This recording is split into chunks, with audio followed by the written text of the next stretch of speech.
भारत नाम कैसे पड़ा था? भरत राजा के नाम पर हमारे देश का नाम भारत पड़ा था। तो कैसे और कहाँ पैदा हुए भरत? जाने भरत के का जन्म और उनके बचपन की कहानी सद्गुरु से। इस श्रृंखला के पिछली कड़ी में आपने पढ़ा, देवों और असुरों में लगातार लड़ाई चल रही थी, जिसमें देवों की हार हो रही थी, क्योंकि मरने वाले असुरों को शुक्राचार्य फिर से जीवित कर रहे। देवों के गुरु बृहस्पति का पुत्र कच्छ शुक्राचार्य के पास गया ताकि उनसे पुनर्जीवन के लिए संजीवनी की शक्ति हासिल कर सके। शुक्राचार्य कच्छ को संजीवनी की शक्ति तो दे देते हैं, लेकिन शर्त के अनुसार शक्ति मिलने के बाद कच्छ को वहां से चले जाना था। इस बीच शुक्राचार्य की बेटी देवयानी कच्छ से प्रेम करने लगी थी। कच्छ चलने ही वाला था कि देवयानी ने उससे न जाने की प्रार्थना की, मगर कच्छ ने रुकने से इनकार कर दिया और चला गया। अब आगे। देवयानी की एक पक्की सहेली थी शर्मिष्ठा, जो असुरों के राजा वृषपर्वा की बेटी थी। एक बार एक ऐसी घटना घटित हुई जिसने एक तरह से कुरु वंश को जन्म दिया। एक दिन दोनों युवतियां स्नान करने के लिए नदी तक गईं। शर्मिष्ठा असुरों की राजकुमारी थी और देवयानी गुरु शुक्राचार्य की बेटी थी। इसका मतलब था कि वह ब्राह्मण कुल की थी, जिसका सामाजिक स्तर उस समय सबसे ऊंचा माना जाता था।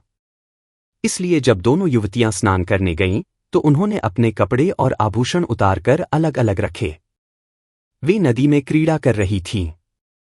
तभी तेज हवा चली और उनके कपड़े उड़कर आपस में मिल गए। जब दोनों नदी से बाहर निकलीं, तो कपड़े पहनने की जल्दबाजी में शर्मिष्ठा ने गलती से देवयानी के कपड़े पहन लिए।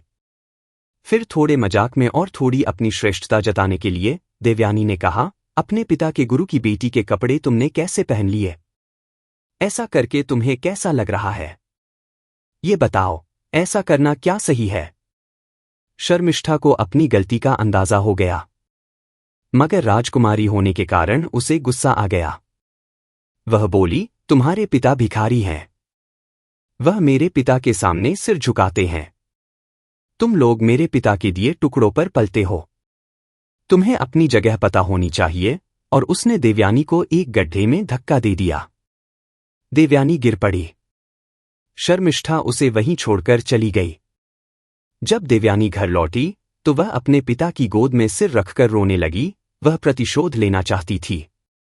उसने कहा, आपको इस राजकुमारी को सबक सिखाना ही होगा। शुक्राचार्य ने मांग की कि उनकी बेटी का अपमान करने के बदले राजकुमारी को देवयानी की दासी बनना होगा। राजा के पास कोई चारा नहीं था, क्योंकि मृतकों को जीवित कर सकने वाले शुक्राचार्य के बिना वे कुछ नहीं कर पाते। यादव कुल के पहले राजा यदु। महाभारत की कहानी में हर कहीं श्राप और वरदान देखने को मिलते हैं, मगर आपको पता नहीं चलेगा कि कहाँ श्राप ही वरदान बन जाता है या वरदान कहाँ श्राप बन जाता है, क्योंकि चीजों को उलझा देने का जीवन का अपना तरीका होता है। एक श्राप वरदान बन सकता है और एक वरदान श्राप बन सकता है। तो शर्मिष्ठा को देवयानी की दासी बनने का श्राप मिला। इसके बाद देवयानी का विवाह ययाति से तय हुआ। उसने आग्रह किया कि शर्मिष्ठा उसकी खास दासी बनकर उसके साथ उसके ससुराल जाएगी। देवयानी शर्मिष्ठा से अपना बदला ले चुकी थी और उसे अब बात को और तूल नहीं देना चाहिए था, मगर वह शर्मिष्ठा को और सताना चाहती थी। शादी के बाद शर्मिष्ठा दासी बनकर उसके साथ चली गई। ययाति और देवयानी पति पत्नी के रूप में साथ रहने लगे। कुछ समय बाद उनका एक पुत्र हुआ, जिसका नाम यदु था। यादव इसी यदु के वंशज हैं। हालांकि शर्मिष्ठा देवयानी की दासी थी, मगर राजकुमारी होने के कारण उसकी एक खास शान थी। उसने खुद को देवयानी से ज्यादा आकर्षक बना लिया। जैसा कि होना ही था, ययाति उसके प्रेम में पड़ गए। उन दोनों के बीच गुपचुप प्रेम संबंध बन गए और उनका एक बच्चा हो गया। वह बच्चा पुरु था, जो कुरु वंश का एक जनक बना। इन्हें लेकर और भी दिलचस्प कहानियां हैं, मगर हमें समय का ध्यान रखना होगा। ययाति का बड़ा पुत्र होने के नाते स्वाभाविक रूप से यदु को राजा बनना चाहिए था, मगर एक गलत आचरण की वजह से वह राजा नहीं बन पाया। जब शुक्राचार्य को पता चला कि ययाति ने उनकी बेटी को धोखा दिया है और दासी से बच्चा पैदा किया है, तो उन्होंने ययाति को श्राप दे दिया, तुम अपनी युवावस्था खो दोगे। श्राप के कारण ययाति बूढ़ा हो गया। वह परिस्थिति से समझौता नहीं कर पा रहा था। जब यदु युवा हुआ, तो ययाति ने उससे पूछा, तुम मुझे अपनी जवानी दे दो और कुछ साल तक उसका सुख भोगने दो, फिर मैं उसे वापस तुम्हें दे दूंगा। यदु ने कहा, ऐसा नहीं हो सकता। आपने पहले मेरी मां को धोखा दिया, अब आप मेरी जवानी लेकर मुझे छलना चाहते हैं।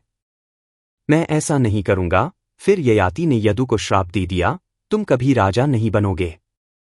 ययाति के दूसरे पुत्र पुरु, जो शर्मिष्ठा के बेटे थे, ने अपनी इच्छा से अपने पिता को अपनी जवानी देनी चाहिए।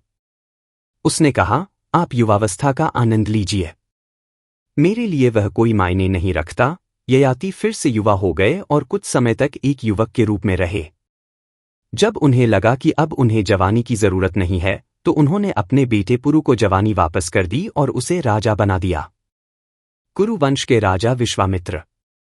पुरु से कुछ पीढ़ी बाद उसी वंश में एक राजा विश्वामित्र हुए, जिन्हें कौशिक भी कहा जाता था।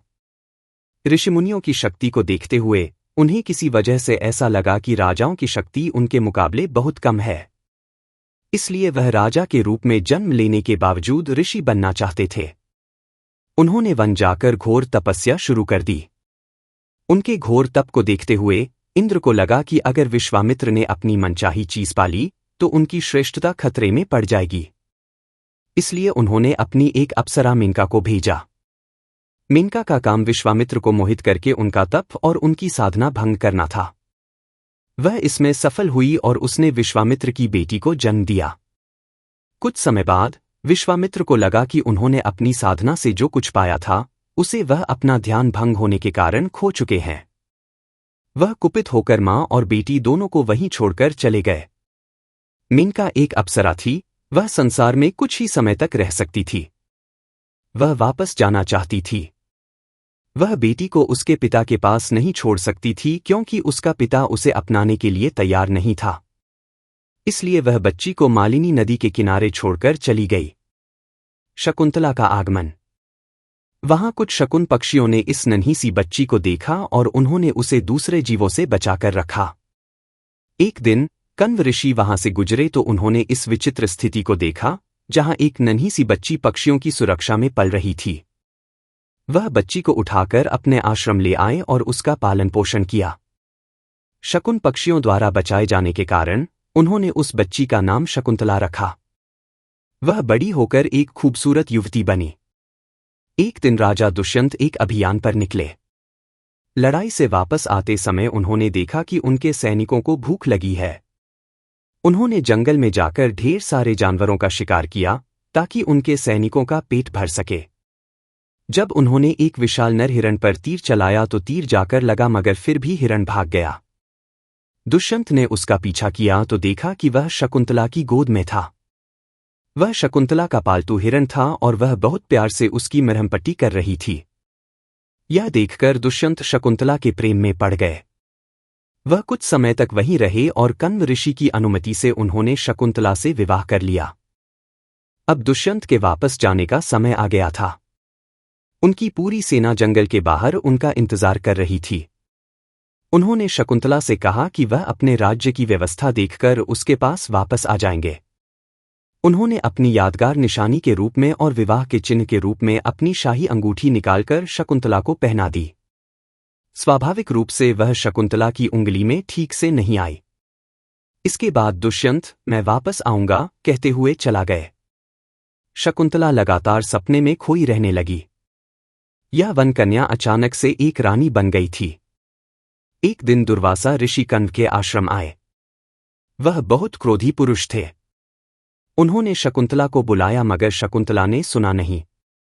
उसकी आंखें खुली थीं मगर वह कुछ देख नहीं पा रही थी।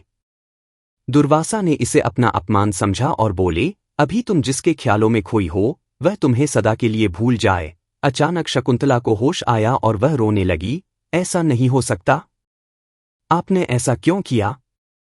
आश्रम के लोगों ने दुर्वासा को बताया कि शकुंतला की शादी राजा से हो गई है और वह उसका इंतजार कर रही है कि वह वापस आकर उसे साथ ले जाए।